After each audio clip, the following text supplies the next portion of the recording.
Goedenavond allemaal, good evening everybody. Welcome at this lecture on arms trade of Studium Generale Maastricht University. I'm Rob van Duin, I'm program maker of Studium Generale, and I'm very happy that Yarin Eski is here for our lecture tonight, and that you're here live in the hall, and people are here hopefully also at the live stream. Yarin Eski is an assistant professor at the Knowledge Hub Security and Social Resilience of the Vrije Universiteit, Free University in Amsterdam. And Yarin previously lectured at Liverpool, John Moores University. He obtained his PhD in 2015 from the University of Glasgow, very international. Also in your research, I think, working together with different countries. He's a fellow of the Higher Education Academy in the United Kingdom. Yarin is the author of the book Policing, Port Security and Crime Control, which was published in 2016. And his other publications include theoretical and empirical papers on, for example, maritime security, ethnography, professional identities, the use of force and accountability, also an important issue, I think, for this lecture tonight. Biography, the arms trade, illegal drug trafficking, corruption, undermining of democracy, genocide, and existentialism. A whole lot of words and a whole lot of research, a whole lot of papers, and very interesting topics. He has also written a criminological biography of an arms trader. And currently he is bringing together academics and professionals in the field of maritime and port security, and is co-editing the book Maritime Crime and Policing that will be published this year. Or has it been published already? It's 2022. Hopefully this year. Hopefully. The biography of an arms trader is what this lecture is about. So in the light of what is happening in the Ukraine at this moment, a topic with many angles. On the one hand, we see how devastating weapons are, and on the other hand, we understand the call for more arms by the Ukraine to defend themselves. What is the role of the armed trader in this, and how do personal dilemmas reflect our global societal dilemmas, actually? Yarin Eski is going to talk for about an hour, after which there is room for some questions and answer. Please welcome Yarin Eski.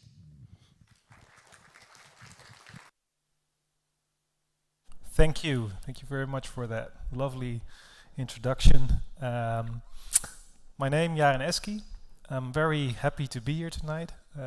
Also for the people at home, thank you for joining in. Yeah, so an arms dealer and a biography. You might wonder, how did you get to an arms dealer to begin with? What does it feel like to talk with such a person? And we'll get to that.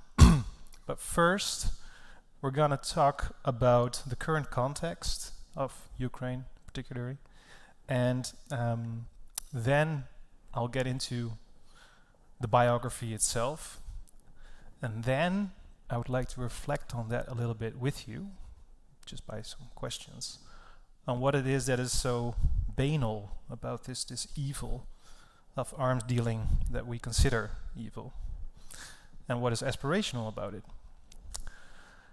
So an intro of me was already given, but just a short overview then. But maybe most importantly, my previous books, not because they're so awesome, but because they are a collection of works that literally led to this biography in a methodological and theoretical sense. So for my first work there up in the right corner, which is based on my PhD research, I explored the identity construction of police officers, customs officers, douane, and private security officers in the port of Rotterdam and the port of Hamburg. I walked with them, talked with them, sailed along with them, drove along with them to really get what they do on a daily basis in their job, in their war on drugs. That's not really a war on drugs, but a war on boredom in the ports. And then, together with my friends Olga Petentseva and Rita Faria, Olga of the University of Ghent and Rita of the University of Porto, we wrote a methodological book about these things, these identity formations, and how you can criminologically explore these with ethnography. Yeah. But then particularly focused on elites. So within criminal justice, that could be judges, lawyers, but also big-time criminals who are really hard to access and like to talk about successes and not necessarily about the painful things behind criminal justice. How do you do that? Then this book about genocide and victimology, it's where the international arms dealing as a topic became more apparent to me, that has a really big role to fulfill in most ongoing conflicts today. This is also in genocide. Yeah, so this is kind of a build-up to this biography, substantially. But I didn't know that it was a build-up, because I never expected to meet an arms dealer. Now, we have a context here. This is a screenshot of today, and we see here a graphic that shows you the growth of Lockheed Martin. It's the biggest arms manufacturer in the world. And if you look at the dates, around the conflict, or when the war broke out in Ukraine, they grew in their stock markets. Yeah? So this is a visual graphic of what the arms trade does internationally. It reacts to conflict immediately. Also politically, we want to help Ukraine. Our government wants to help Ukraine. So we deliver weapons. We didn't do that with Syria, for example. So there's a political element to the arms trade. Yeah, it's economic and political.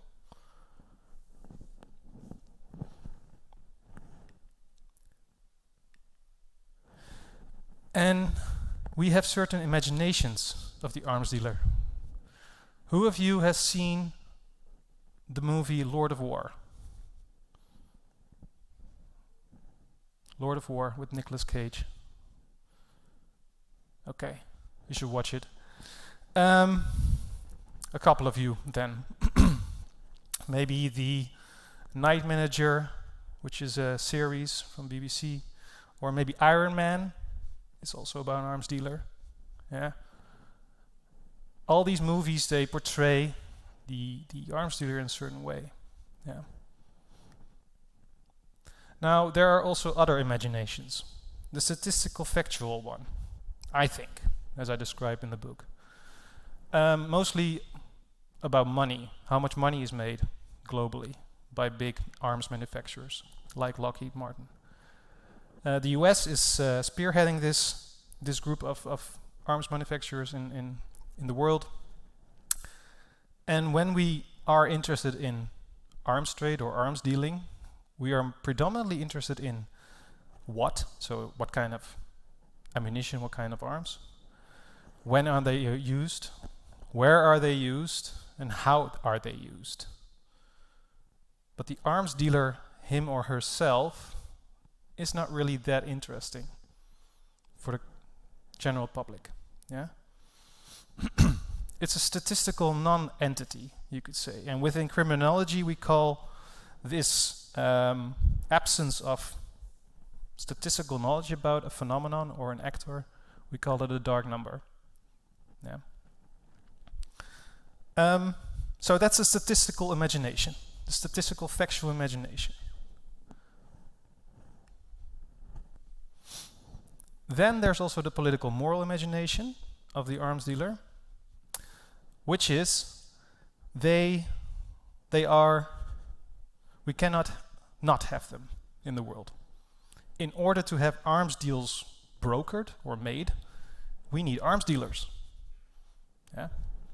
And we would like for them to remain invisible, because they do the dirty work, also legal ones, They do the dirty work, and then we don't have to really be involved. Yeah. So, with a bit more difficulty added to it, they are indispensable, invisible cogs in the wheel of the military and security industrial complex. The military security industrial complex is basically from bullets to private military mercenaries to cyber espionage to whatever. It's a huge industry, yeah, and it's very complex. It has multi-layered actors, transnational, and somewhere in the shadows. Now, these arms dealers, as much as they are indispensable, that we need them as a global society to do the arms dealing business and to do the arms trade, we think that they are evil, that they are merchants of death. There are several documents, books, movies that call different people merchants of death, different arms dealers merchants of death. But it became very popular because of the movie Lord of War. Yeah. And they are considered in such a way because they basically, well, we think that they are using conflict to benefit themselves. They make money over death. Ja. De een zijn dood is de ander zijn brood. Now, there's a criminological theory by Jack Young, a cultural criminologist, that says within society we tend to include everyone. Everybody is equal, everybody has a freedom of speech, everybody should be able to participate. But structurally, we also exclude certain groups. The marginalized, the poor, the homeless, ethnic minorities. Yeah. So culturally included, structurally excluded. With the arms dealer, it's the exact opposite. These actors, these people are structurally needed, but culturally we don't want to know about them. Okay? So that's the second imagination.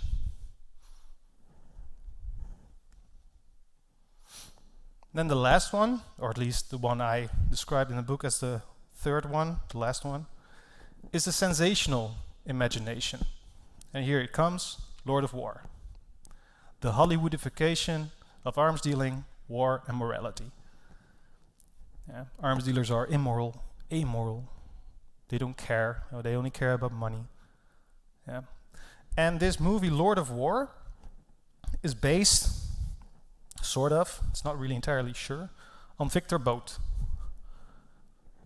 a Russian individual currently imprisoned in the US, who was arrested during the big Bangkok bust, as it is referred to, when he was there on a holiday, according to himself, but he was doing his illegal arms dealing with the government that we considered back then. Well, they shouldn't be doing these deals, but Victor Bout did. And he was also involved in big deals within several African countries, conflict-prone areas usually, transporting arms from former Soviet Union countries to Africa with several airplanes that he held, several companies, shell companies. And at that time, it wasn't really clear whether he was actually violating rules and regulations. Only when he was after he was arrested, or around that time, we started to think as an international community, maybe we should regulate this trade. So there are voices that think that he was made an example of. That actually the US government was actually using him to do arms dealing, but indirectly. Yeah. But there's a lot of conspiracy stuff going on there, and I don't know really what's true, yes or no, but the movie Lord of War is based on that. And whenever we think of an arms dealer, we think of Nicolas Cage. Yeah? So this is how imaginations flow into each other, get out of each other, mess with our reality. But what then really is reality? And I didn't want to make the same mistake. So I thought, let's do a criminological imagination. But Yarin, he is a legal arms dealer. He's doing nothing criminal, right? Yeah, he complies with the laws, international laws as well. But there's something criminological about it. Not necessarily as doing something criminal, but that we demonize him. Criminology also looks at criminalization, stigmatization, why we think certain things are criminal, that tell a lot about us, ourselves. So, I wanted to understand him through his own eyes, through his own stories, through his own life, by letting him talk about his own life. And for that, I applied I applied a biographical study. Yeah, because that's what biographies enable you to do. To understand the person from and through his or her own perspectives.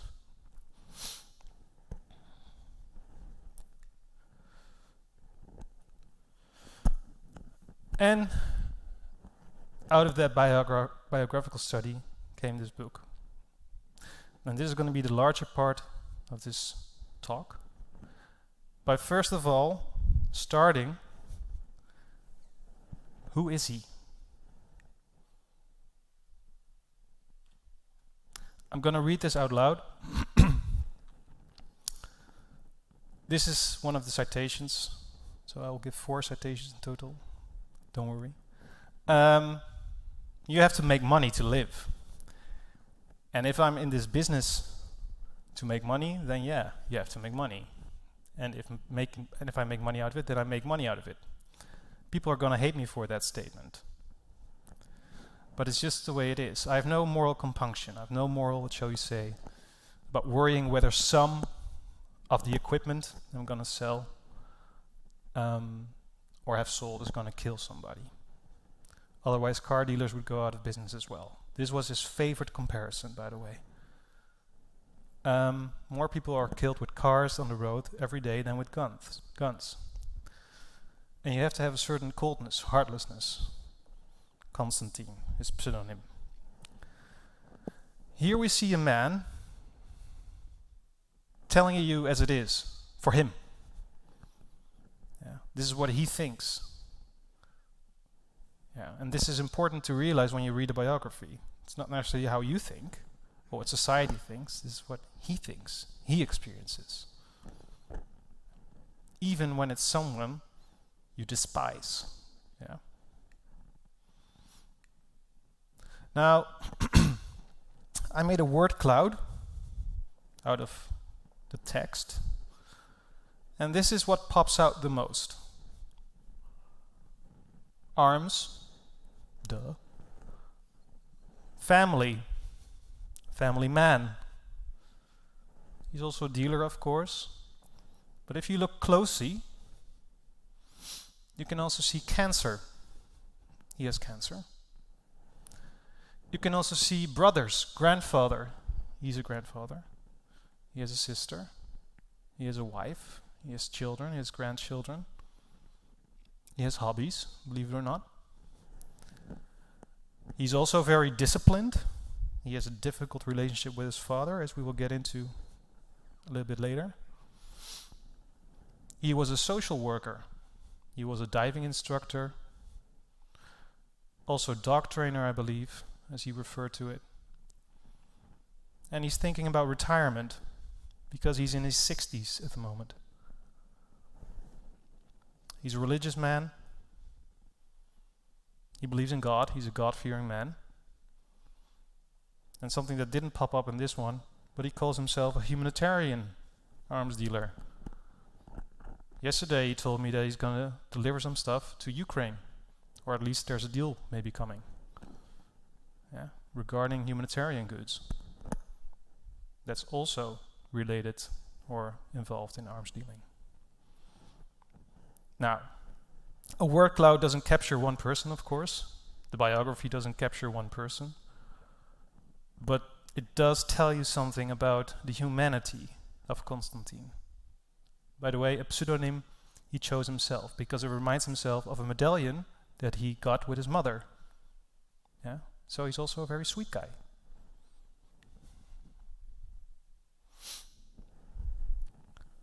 Another quote. It's about how he considered me as a researcher, how he considered the biography, doing this biography with me. Well, he felt a good connection straight from the beginning. Yeah, he says it there. Friendly connection, so to speak. I mean, you're a sympathetic person. Yeah, never thought that I would actually appreciate that.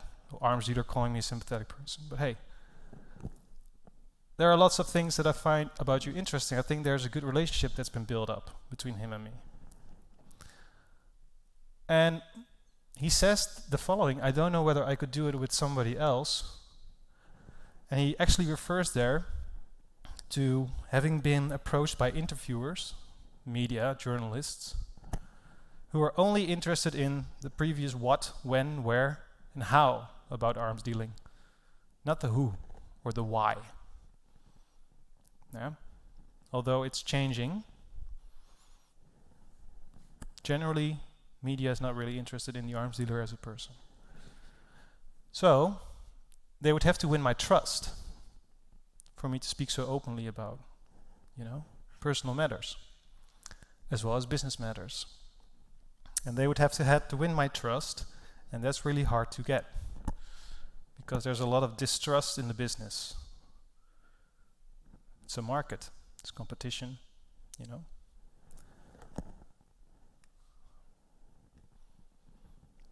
So how did we meet then? It's really random, actually. I was looking into some maritime security stuff, and via another contact, an in-between contact, I got his name. Just looked him up on social media, and I approached him. Hey, Yarin Eski, maritime security. Heard you could tell me something about it. Can we get in touch? Phone call. Sure, why not? Okay. And from the very first conversation, I think it was him making a joke, which we could consider black humor, dark humor. And I had to laugh out loud, I really appreciate dark humor.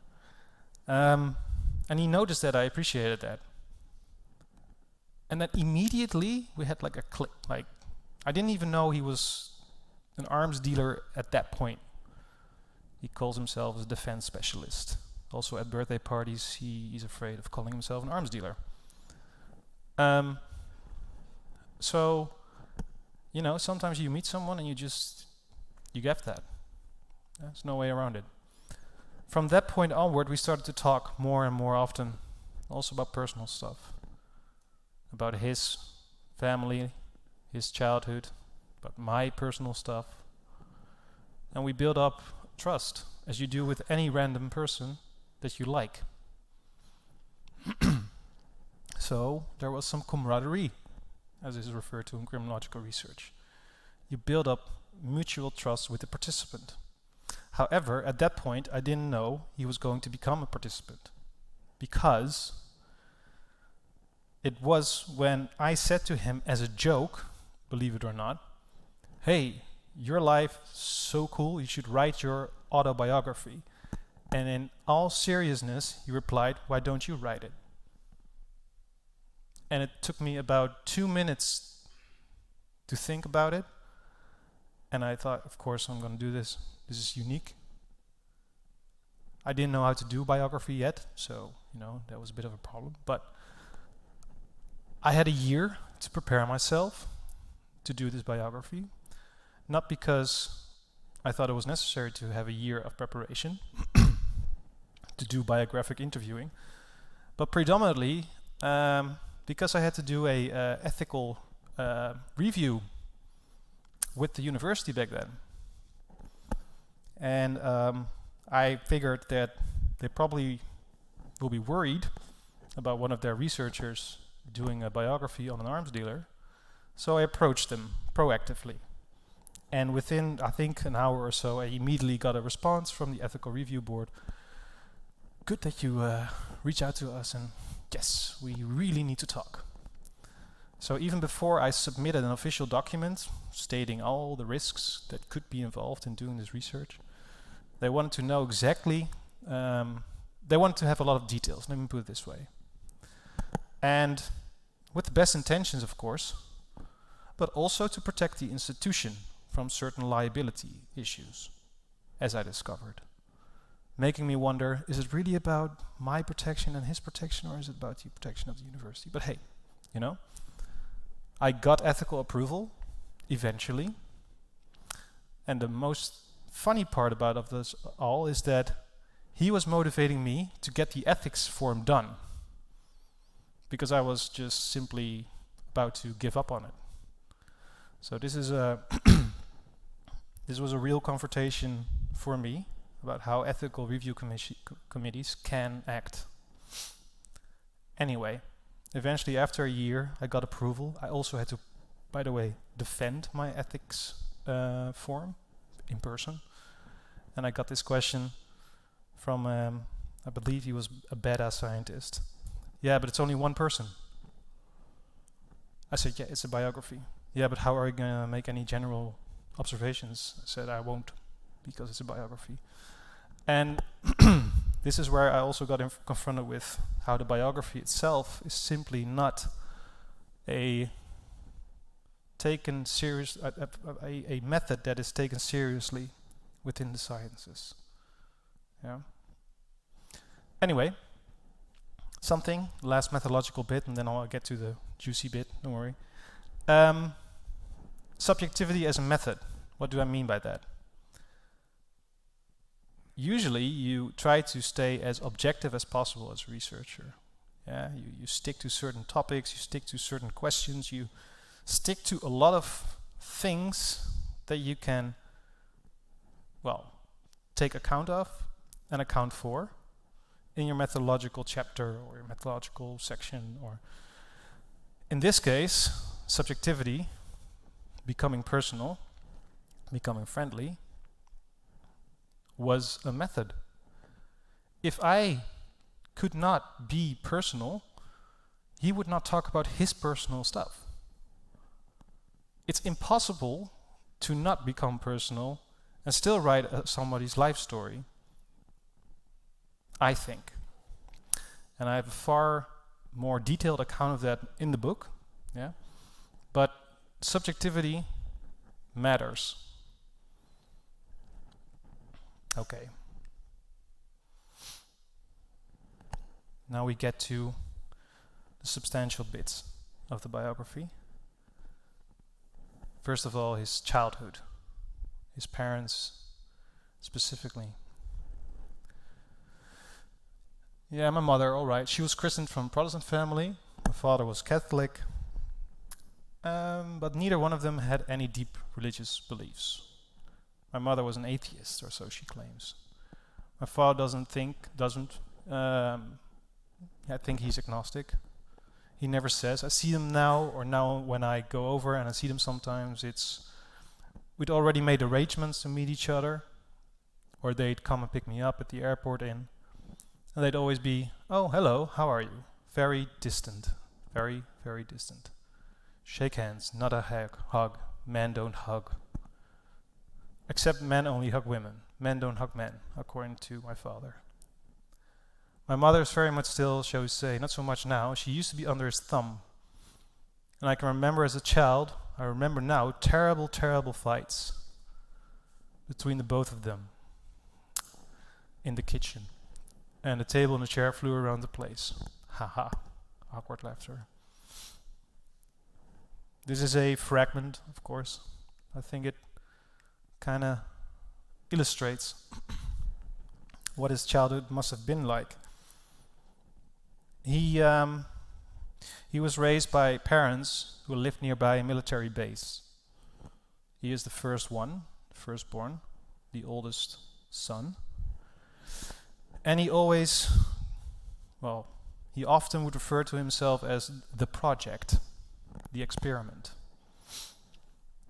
He said that because he thought that his sister and his brothers were treated in a better way, but they first had to test it on him. Yeah. And his father was working at the military base, so the militarization of his childhood really was there. Like he was disciplined, also sometimes with physical hitting, verbal abuse.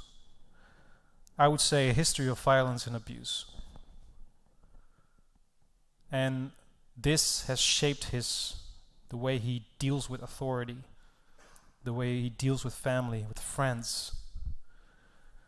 He also didn't really want to talk about it that often because it was difficult.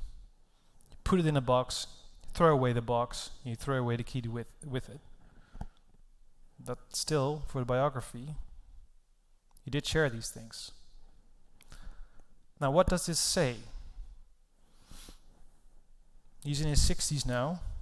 When he was in his childhood, it wasn't that weird or uncommon that children would get a hit on their head. Nowadays, we wouldn't think of that. But military discipline in families in the 60s and 70s wasn't that uncommon. Yeah? Because the nuclear family, kerngezin, was holy and had to be with each other, and you had to be decent, and you had to function, and you had to, because war just happened, and everything has to be good. We are rebuilding society. So you fulfill your function, and you listen. And especially because his parents were also working at a military base, it was very normal for him that he was treated this way. And I would say most of his generation. And most of his generation also went to boarding school, boys only, where the military discipline continued by teachers. He was also bullied by his classmates. He wasn't victimized, he would say. He would protect the weak against bullies, against authority. And this later on also became a problem with his relationships. He's now with his third wife. He's happy with her. He's a happy stepfather. But the relationships before that were problematic. Actually, his first wife, he was very young, got pregnant, and his daughter was born. A daughter who he didn't see for almost 30 years. They got contact again with each other, they communicate, and I think he sometimes slightly admitted to it, is that he wrote this or did this biography with me for her predominantly, to let her know what his childhood was like, what his life was like, what he's doing as an arms dealer, that he's a human being. Now, he also went from boarding school to university. He did a bachelor in IT because his father wanted him to do this, because that would be the future. Now you have to think about 70s, 80s. IT was going to be big. So he had to do that. He didn't like that, but he did it. And when he got his bachelor degree, and I quote him, I went up to my dad and I told him to shove up his bachelor diploma somewhere where the sun doesn't shine. He was happy. He was done with it. Yeah? Later on, it was a good thing that he did it, because he's also in the software business, cyberespionage, anti-cyberespionage. So after his IT studies, he went to become a diving instructor, a social worker. He also felt there the need to protect the weak, to protect the crazies, as he often referred to, against the government that would, for example, want to sterilize women who kept on getting babies that weren't supposed to. He protected them. And he did far more than just arms dealing. I think the most remarkable bit is that when he was in counter-proliferation of illegal arms, he became interested in arms dealing. And he thought, I won't do it illegally, but I will be way better at it than what these illegal arms dealers are doing. Yeah. Now, of course, this is a very short history, but it tells you something about how this development went of this individual. Not that strange, not that weird, not that uncommon, not that inhumane or inhuman. Now let's talk about the arms dealing itself and the regulations specifically. An embargo. An embargo happens when a country is being told you cannot do any legal arms dealing anymore with the international community or United Nations. So an embargo is laid upon a country. No more legal arms can go there. No more arms can go there, but of course illegal arms then will go there. Yeah. So an embargo is a very important tool for the international community to control countries that would go rogue. However, and this is something that he talked with me a lot about, there are loopholes in the system.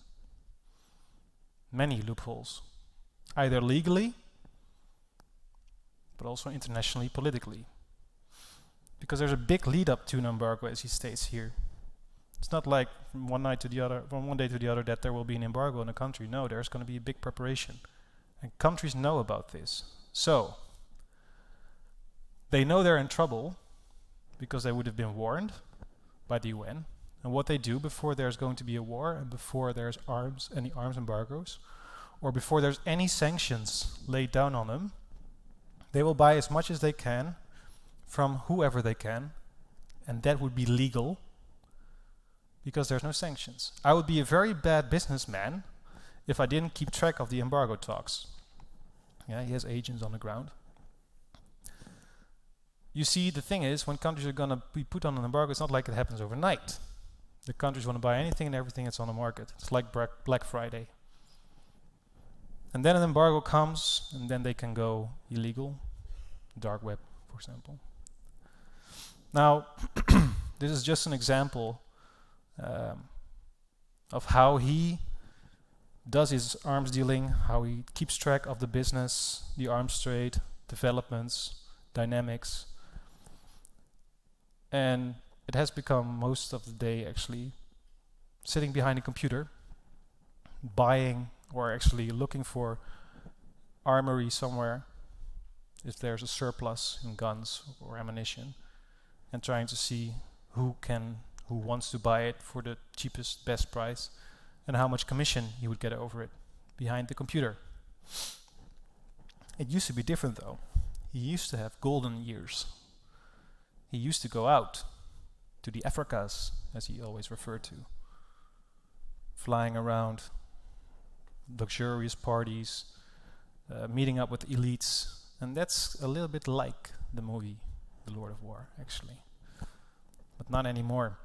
Yeah, these now are hardened professionals who know how to work their way around an Excel sheet, who know exactly where there's going to be a conflict, most likely, because then you can tap into that. Yeah, you can look for clients. And he offers more than just guns and ammunition, than guns and powder. Like I said, software. Yeah, it's not the future, that's now actually. Robotics, security services, geopolitical analyses. That's like the gold mine. If you can somehow almost predict how a certain geopolitical situation is going to evolve, you know exactly who's going to be in need of arms and ammunition. And I find that the rotten part of it all. You basically do analyses of, where death is going to come in big numbers. But hey, as long as it's legal and allowed and there's no embargo, he does it. He is like a craft beer cafe. He doesn't make his own craft beer, but he's very small. And he tries to compete with the big brands like Lockheed Martin, the big arms manufacturers. He remains small because, he depends on his old client base. And therefore he has to work with other small players. And this is where the trust-distrust comes into play, because you basically work with small competitors. Yeah, it's like opening up a Fabo next to a McDonald's. You know McDonald's is far more powerful than the Fabo shop, but you still try to do it because otherwise you won't survive. And that's what he does. Yeah. And of course, he has to comply with rules. He has to have end user certificates from people who want to buy his stuff. End user certificates basically are paper realities stating that you've done your very best as an arms dealer, that you've sold guns and ammunition to a certain party that is legitimate. What then this party does with that, maybe it will end up in the hands of child soldiers, for example, that's where it becomes difficult. The responsibility to check that at a certain point stops. Yeah. But hey, this is how we agreed on it as an international community. This is what is allowed. Why? Because we want to weaponize our police forces, our armies, our defense. Those are his biggest clients. And that's what we tend to forget in the whole story of arms dealing. Police officers need guns, at least in this country. Our government is not making them. Yeah. So we need these kind of people. Anyway, he sometimes reminisced about the time before, from the adventures, now to the desk-bound job. He's in his 60s, and he's basically, he's thinking about his exit, but also in a different way. He has cancer, as I said before. There's a quote about it. Maybe it's the punishment that's been thrown on me for doing what I do, for doing what I've done in the past. Some people would agree with that, what I've just said. Some people would say that's a load of bullshit. But if this is the punishment that's been thrown on me by some superior being, in his case God, then so be it. It's not much I can do about it to change it, yeah? So fuck it. I just have to roll with it, yeah? That maybe I'm responsible for my illness. He swears like a sailor, by the way. That was unbelievable. And I also started doing that during the interviews. He wasn't very close about talking about his cancer, about his retirement plans, getting a better relationship with his daughter, with his stepchildren, with his grandchildren. He thought about these things a lot, and he wants to retire. However, it's impossible to retire as an arms dealer because you don't build up any pension, or at least he didn't build up any pension. And because of the treatments that he has for his cancer, to keep him alive, to do his arms dealing in order to take care of the family, he has to keep on doing it. So he seems stuck in a circle that he cannot get out of. Maybe a kind of feeling of being stuck that you and I sometimes have as well. That you don't see a way out. Yeah. Again, it makes him very human. And I think this is one of the most biggest lessons for me as a biographer, that as much as I disagree with the arms dealing business, I do agree with why he does it, and why he started doing it, and why he lives his life the way he does.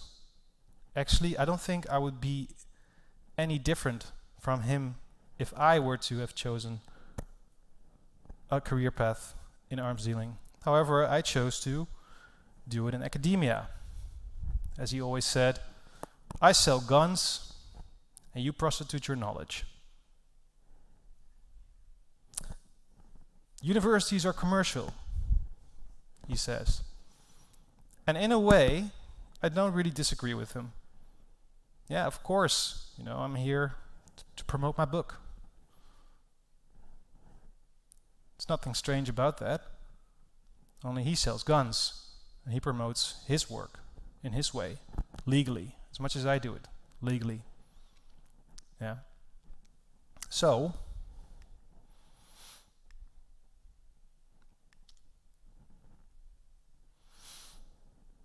this is a quote from Dostoevsky's The Brothers Karamazov. I think that if the devil doesn't exist and man has therefore created them, he has created them in his own image and likeness. This is in a roundabout way to say that what we consider evil tells something about ourselves, because we consider things evil.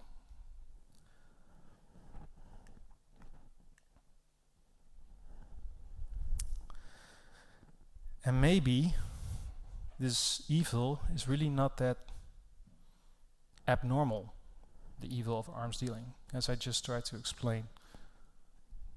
Yeah. Hannah Arendt wrote the book The Banality of Evil, which was a report on Adolf Eichmann, one of the Nazi architects of trains, the train systems going to the extermination camps, concentration camps. And she described him as a ordinary postman, ordinary mailman, wanting to make a career, doing good at what he was doing. And that what he was doing at the time was legal. And maybe that's what freaked people out back when the book Banality of Evil came out, is that there was not this monstrous person doing this. There was a very rational human being with career ambitions. And I would say he always hated, by the way, Constantine, he hated the fact that I sometimes compared him to Adolf Eichmann. I would so as well, by the way.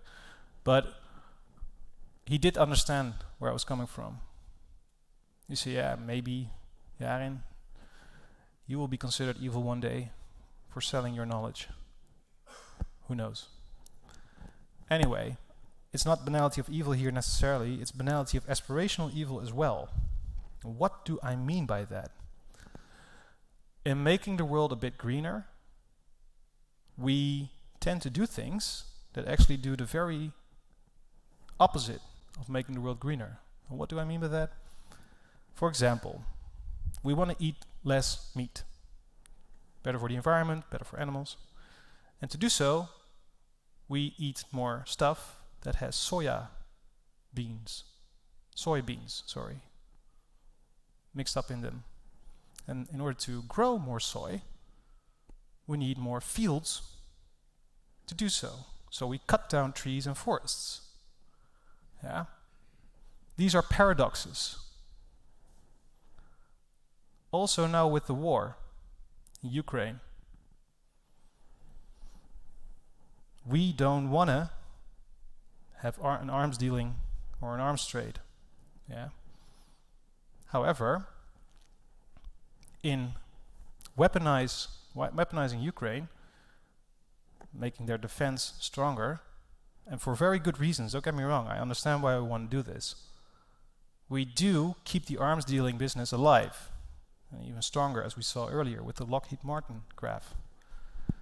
Also, directly, I saw this on a LinkedIn post, which was a public post, by the way. Maybe you cannot read it, but this is one of my LinkedIn contacts who said, please help us out. We need these thermal imagers to put on guns and to see at night. Yeah. This is a random person, not an arms dealer.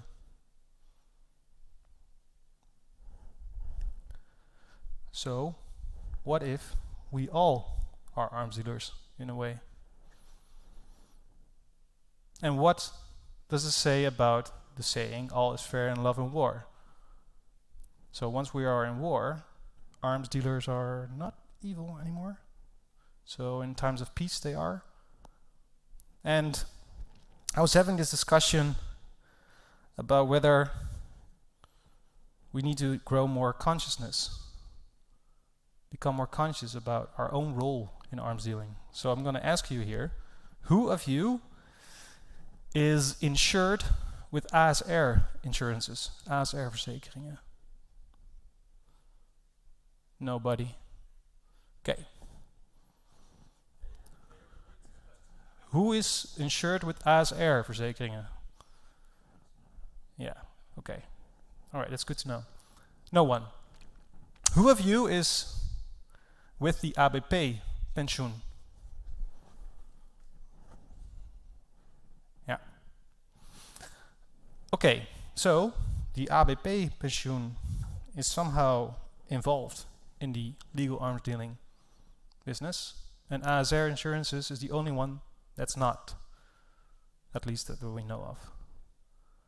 Many more pension funds, insurance companies, healthcare providers, they are tied to the arms dealing trade because they invest in it, because it brings money. Yeah. And of course you can grow more consciousness about that's happening. Yeah. But if you don't do anything about it, then maybe you should not also demonize arms dealers. Yeah. And this is where I want to kind of stop and wonder, what if we all are arms dealers? That's it. Thank you.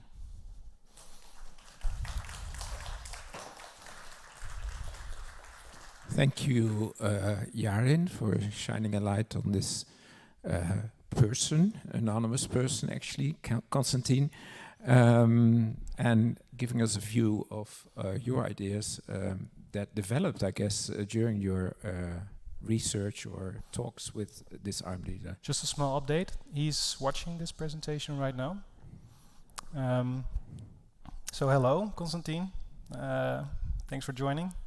But I just let the public know about your presence, digital presence as well. Did your view on him change during your talks with him? So did you start out with actually this demonized idea of an armed trader, and how did it change? Yeah, we had different moral tete-a-tetes, like different moral, ethical confrontations in the beginning, and we agreed to disagree, basically. But also the other way around. He also disagreed with me sometimes. And I think that's very normal in a healthy relationship, whether it's an arms dealer, as a friend, or anyone as a colleague or your partner, or you should be able to discuss things and disagree on things. And yeah, I that's why I started to realize, okay, I am definitely thought of him in a stereotypical way. And also his complaints about the movie Lord of War, which is one of the first things that we talked about, made me realize that I also had this Hollywood image of arms dealers, which is, I think, a wrongful one. At the beginning, they asked you the question, how can you be objective? You said, I can't be, I will be subjective. But did something objective came out of it? This is the beauty of a biography. I try to, in the conversations, counterpose questions, contradict things. But as I said, I think it's impossible to remain objective in a biography. And in a biography, as some literature says, is that you, not just the biography, so Constantine in this case, but also the biographer, lays something in the story of, in my case, my own life, without talking about my own personal issues, personal life.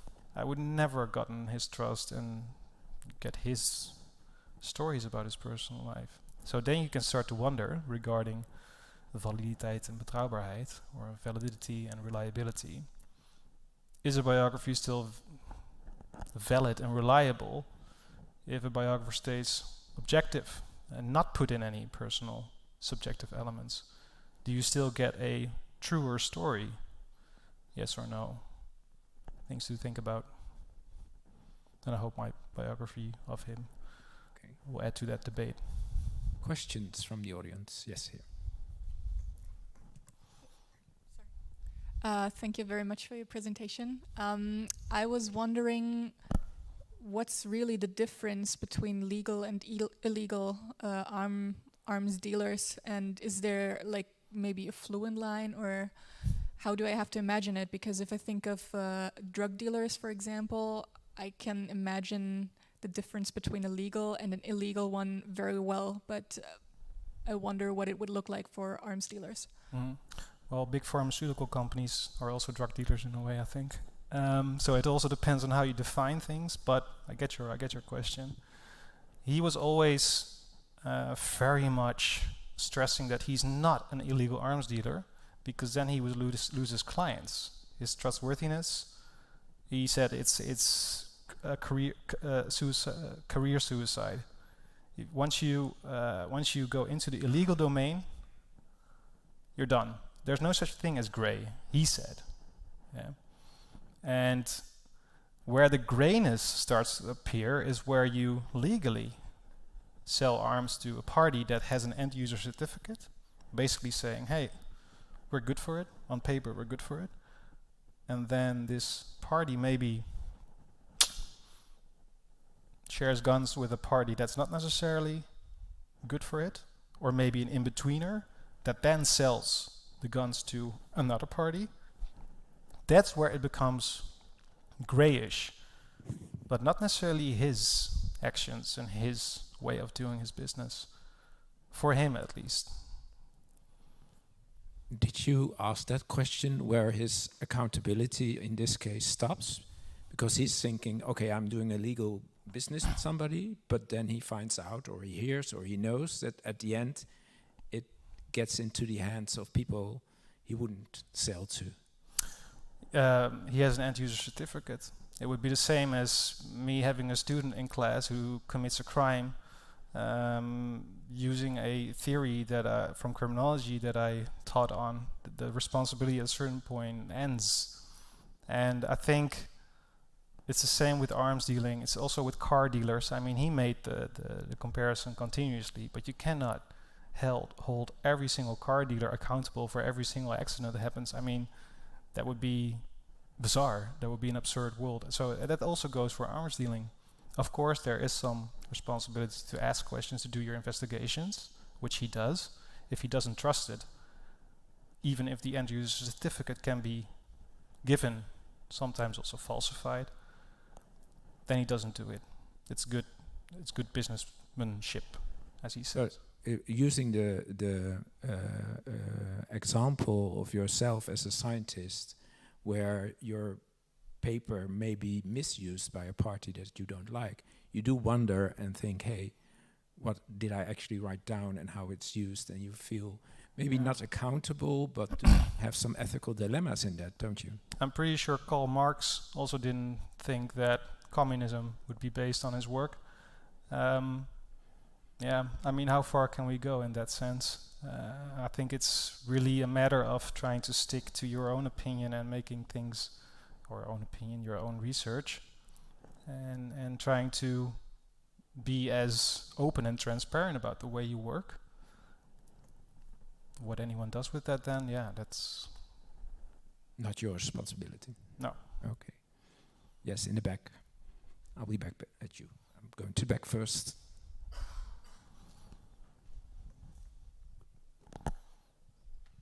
Hi, and thank you for the entire story. It was very interesting. I have a couple of questions. I don't know if I should ask one only or... Okay, I'll start with one. So just the technical maybe aspect of your kind of study. Well, you know, the writing of the book, because you were trying to paint kind of like a psychological portrait of a person. So I was wondering, did you have any kind of consultations from, I don't know, maybe psychologists, professionals who are trying to formulate maybe the, construct your questions in a way that you would get out the most. So was it only based on your knowledge, the way you structured the questions? I definitely did not do a psychological analysis. I'm not equipped as a criminologist in this case to ask psychological questions.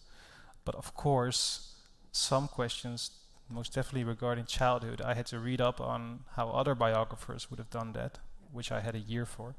But I did not have a professional training in psychology, definitely not. And in the ethics forum, there was something stated about, if the question was difficult, or then we would stop the interview, but that never really happened. And we were very open about it also because there was a lot of mutual trust at a certain point, not in the beginning. And it wasn't a risk, I would say. And I also don't pretend to have presented a psychological analysis of Constantine. I think he's probably laughing right now.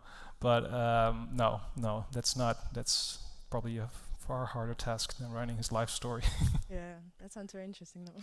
Yeah. And then a quick one. So you mentioned him being kind of like this service-minded person who wanted to help the weaker and, protected the bullied. I was wondering, were there any reasons, like stemming from this, that led him into the arms dealing? And if so, like, how was he choosing the deals, kind of? Was it ever, like, okay, I want to help these people because I kind of emotionally want to support them? Or was it always just like business is business? And then it would kind of stem like, how far does his responsibility go? But it was kind of answered. There was definitely some preference for certain clients he would have. The underdog, causes he would support, certain nations that were legally okay to deal with that he does not deal with still. He's still active, by the way. Sometimes also countries,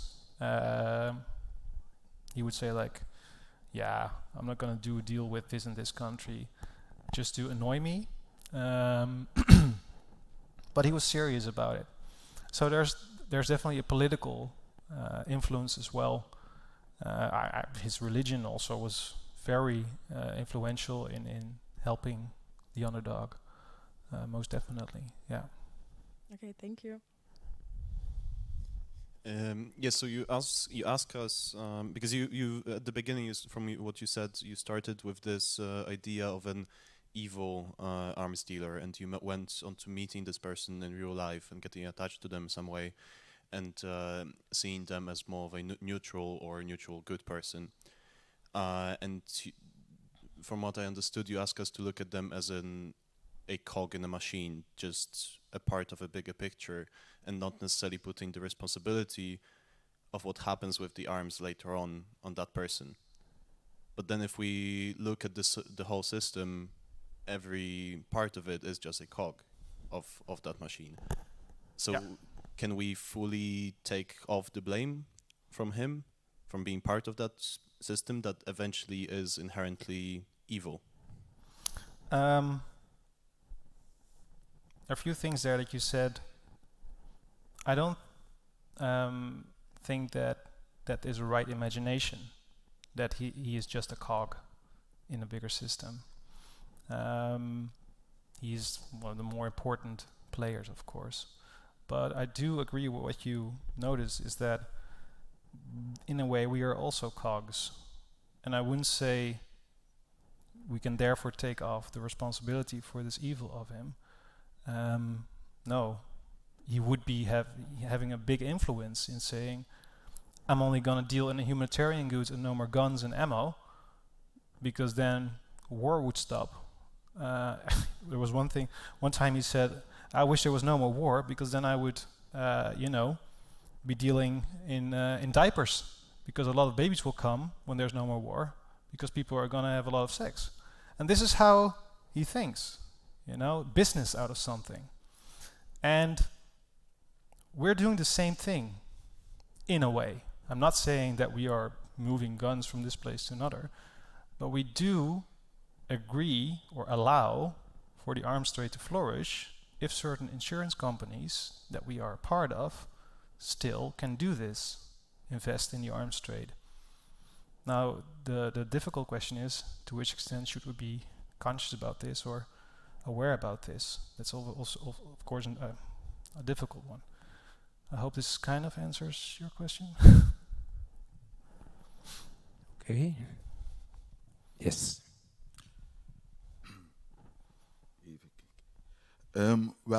Normally, I don't think about weapon dealers, yes, as that they are morally in another way as normal people are, yes. So I don't think they are very good or they are very bad. They are just as normal. You come to that conclusion as well. But so I don't expect any solution of making weapon dealers better as they are now. But I think what is really the striking point is that weapon dealers, weapon industry is seen as a normal kind of business. And that's really strange, because there is a monopoly on violence. Yes, in Holland you don't may buy a gun. In America you can, but and if Netherlands sell weapons, it's quite possible that these weapons they sell, they get money for it, or someone get money for it, but that these weapons are earlier or later are used against the Netherlands or friends of the Netherlands, let's say. So I think it's really strange that armed trade is seen as a normal business. It shouldn't be, because it's against the own interest, and it's not a normal product in fact. So and that would, I think, more a solution to this problem than talking about how moral are weapon dealers. So I think I really don't have an opinion on that, in fact. Well, it's interesting what you say about, it's not in our own interest, let's say the Netherlands, to sell arms or to deliver arms somewhere.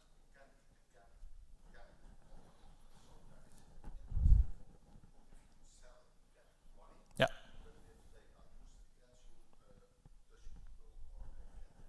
Yeah, there are a lot of worries at the moment within the governmental actors, I can say, that the guns and ammunition that we now currently, or at least, support in delivering to Ukraine, that they will fall in the hands of certain groups that might radicalize or might get disappointed in the war and might turn, against the West that is helping out. This has been seen in the Afghanistan conflict before. There are now also these worries.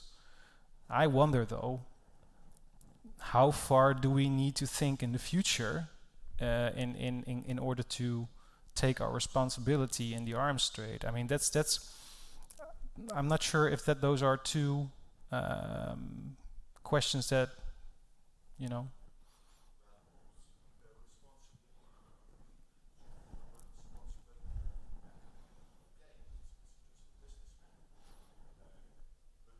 Please use the microphone for the people at home.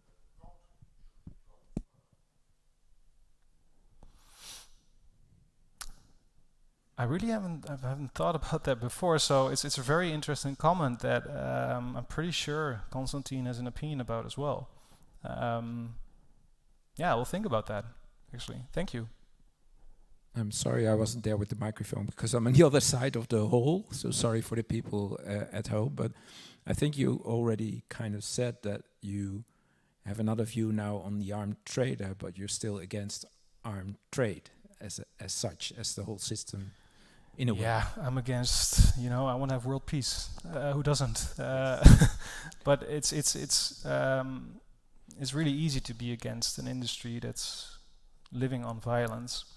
I think what is more important is to become conscious of the humanity of arms dealers, first of all, and then to realize how our own human behavior is actually connected to the arms trade as well, in a certain way. A question here. Did you discuss within the biography any specific instance where the weapons sold by Constantine ended up not in a situation of legitimate defense, but ended up being the active instruments of crimes against humanity or any other types of horrors? And if so, first of all, was it possible to discuss those touchy topics? And if so, what opinion did Constantine have on that situation? He would never sell to terrorists, as he said, and he would never sell to a party, as I just said before, of which he would suspect that it would end up in the bad, well, in hands that would commit human rights violations or genocide or crimes against humanities. And that's, I mean, sure, those are difficult topics, to think about as an arms dealer, and how far does your responsibility go? Like I just said before. At the same time, and this might sound very strange, but it wasn't that interesting to discuss, because it was about his life overall. It was about his motivations, and that was an element of it, of course. These topics. But what I found as interesting was how he considered himself a humanitarian arms dealer. Like just a few weeks ago, he was looking for these golden foil blankets, to keep yourself warm, to transport to Ukraine. And as I said, software, security services, arms and ammunition are just a part of a war. I mean, drone industry these days, it's something that he likes to tap from as well. And if a drone is built into a killing drone, yeah, you delivered it as a humanitarian good, which is, of course, one of the difficult things of arms dealing. I really like that you emphasized that he was a family man, because I think it shows that it's not like he's amoral. He has moral priorities. He has a moral circle of concern, but it's just quite strictly around him. Please push back if you think that's inaccurate. But I wonder is there anything you think that could get him to kind of broaden his circle of concern, where he now not just includes himself and his family, but more people in kind of his moral priorities? And I wonder also if you asked him that question and if he had any opinions to share there. Mm-hmm. You mean how he can translate his family values to his professional life a bit more, or? Like I said, please push back if this is inaccurate, but it sounded to me like he seems to care about himself and his family a lot. These are his priorities. Yeah. And then quite quickly, anything beyond that, he feels comfortable saying, well, that's not really my responsibility. Well, as long as it's not becoming illegal. Yes, of course. Yeah. So is there anything you think that would ever change his mind on kind of increasing his circle of responsibility? I'm not sure. I mean, there were moments where he said that he never thought about certain things, but because of the interviews or basically the talks, he started thinking about things. But he would also always get back to, but as long as it's legal, it's fine. And I'm not sure if that might change right now. But the way he talks about his family, and he talks about his role as a father, as a grandfather, taking the wifey for an ice cream, for example, as he said very often, giving money to the kids. For me, it felt in the beginning so strange that he could say these things and then be very like black letter law, legally, like very strict and very clear. Like this is where it ends. My responsibility. This is what I do. This is what I do to make a living. But at the same time, when he goes out for business, as he used to do, then he's not a family man anymore. Then he's a businessman, and he separates those roles, and he also called himself a social chameleon. Yeah, and this is what I found very interesting, because not because that he acts that way, but because I do so as well, and maybe most of us here do so as well. You're a student, you're a researcher, and when you go to a bar with your friends, you're a friend, and these are roles that sometimes overlap, but usually are kept separate. And I think that's what he wanted to. No, I'm sure that that's what he wanted to show me, and that he's just like any one of us, really. And maybe that's the thing that scares us as well. Okay, next question. Hello. I'm having also a bit of an issue with understanding the moral dilemma behind the legal and the illegal trading of weaponry. So before you've touched upon the comparison, for instance, of the Syrian crisis or the offset of the Arab Spring, and if we compare it to now to Ukraine, how does the morality and the decisions that a legal weapon dealer has to take differ from an illegal? Because to me, what I get from this is that an legal weapon dealer is very much goes in the direction of the political situations and direction that the government essentially takes. So how do you think is there the difference between a legal and illegal, where the legal knows, okay, this is what the Dutch government is going to do now, and therefore this is the responsibility of the government at some point. There it ends, my job. You see a bit where I'm going? So how is it for Konstantin if you say, okay, I'm this legal, I'm a businessman, and to me it comes across that it's much easier to have a limited sense of responsibility compared to as an illegal weapon dealer. I think you're touching on the topic of hiding behind the rules and regulations. Where does the morality come into play of the arms dealer? Again, we had these conversations often. I said, yeah, but if you, let's say, for example, it's legal to do arms dealing business with Russia right now. I'm pretty sure that most of you in this room, I hope all, would be like, no, you cannot do that. That would be morally wrong, even if it's legally allowed.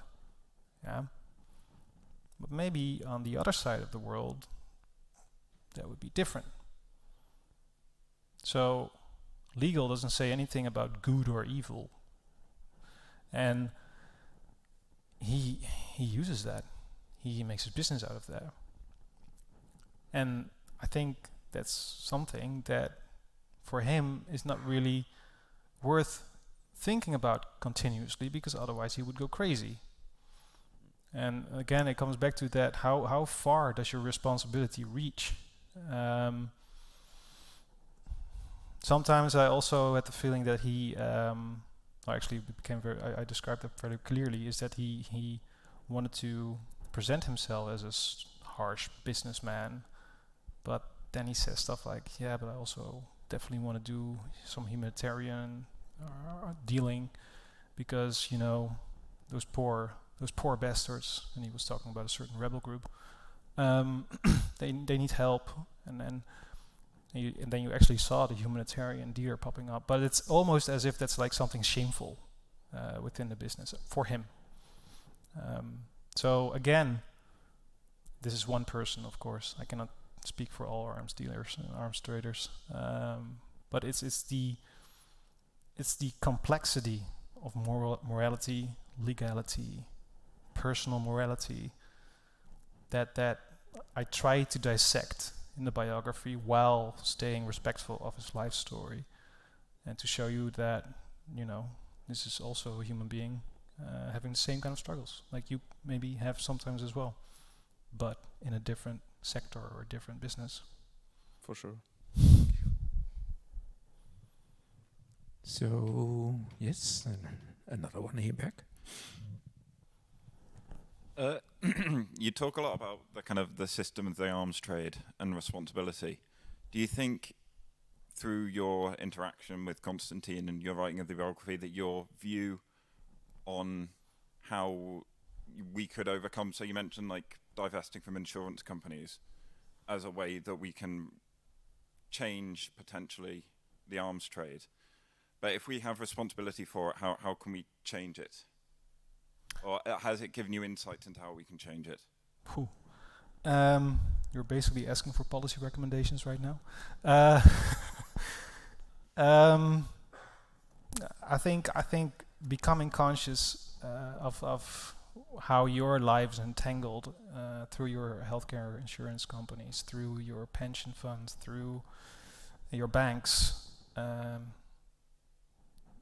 would be a first step. If it changed at all. I think right now it would be very strange to want to change the arms trade because there are countries in need of arms and ammunition. And now we probably feel morally justified to deliver these arms and ammunition to Ukraine, for example.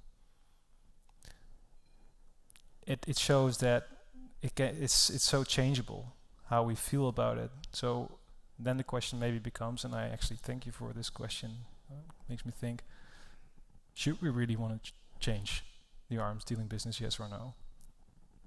I don't know. It's a good question. Maybe next book. Last question here. Yes. Do you have any authors who perform the same type of biography with the same type of sensitivity that comes with being in a touchy, on a touchy topic? I'm thinking of Gang Leader for a Day, where that sociologist basically became adopted into a gang in Chicago. Gang members are illegal. You're working with Constantine, who was doing legal business. So I know that's probably not the one inspiration, but any model or biography style that kind of inspired the way you approach this situation?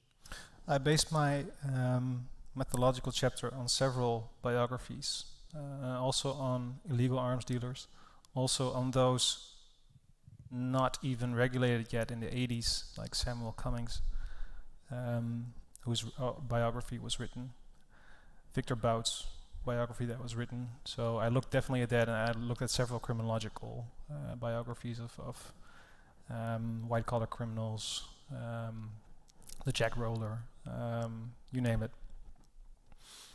And I think the main difference of this arms dealer biography with previous ones is that this arms dealer is alive, he is active, he's not imprisoned, and he wants to remain anonymous. He doesn't want his name to be out there. Also because he doesn't want to be targeted by certain actors, certain parties, or his family. But he's not doing it for the fame. Like he's not, and most biographies, and I mean the people whose biography has been written about, they do like the attention, they do like the fame, and that's I think shows some sort of shyness of this individual, wanting to tell about his life, wanting to tell about how the arms dealing industry itself is fucked, as he often said, and that he uses, and that he's really, he's not that different from other people. And to deal with these sensitivities is something I read about it, but you need to do it in order to feel it almost. Like, okay, what do we do now that we disagree within this conversation about this and that, and how do we get out of this? So it was, I think for him as well, if I may speak on his behalf, a learning curve. But also, we're friends now. So, yeah. Well, thank you very much. And then, of course, also Constantine, if he's still watching, for this subjectively insight in the arms trade. I think it really you showed in a biography and really makes us think about our own biography as a society, maybe as a whole, and especially the questions all were raised about how something that is legit still doesn't mean that it's moral just, and how these two things fight each other or are linked to each other, and makes us really question our own moral thoughts on this. Thank you very much. I want to say that the presentation will come available, so if you made a reservation for tonight, I will send it to everybody who did so. If not, if you just came to the hall or you're watching online and you want to have the presentation or look at it again, please leave your email address or send us an email to Studium Generale of Maastricht University, or leave it with me. If you're leaving the room, you can write it down, of course. I want to thank Yarin Eski for coming to Maastricht. I thank you, and thank you at home, and hope to see you next time. Thank you.